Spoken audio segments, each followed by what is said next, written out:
अस्सलामुअलैकुम, welcome to my channel hacks and tricks. आज की इस वीडियो में मैं आपको 3 एक्सेल ट्रिक्स सिखाऊंगी जिसका यूज़ करके आप अपने कीमती वक्त बचा सकते हैं। So let's get started.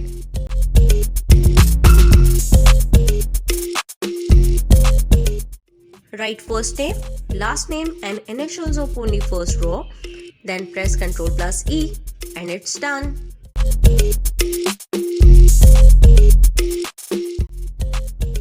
No need to waste time on copying and pasting anymore. Instead, you can simply hold the Shift key and drag column G to H using the cursor.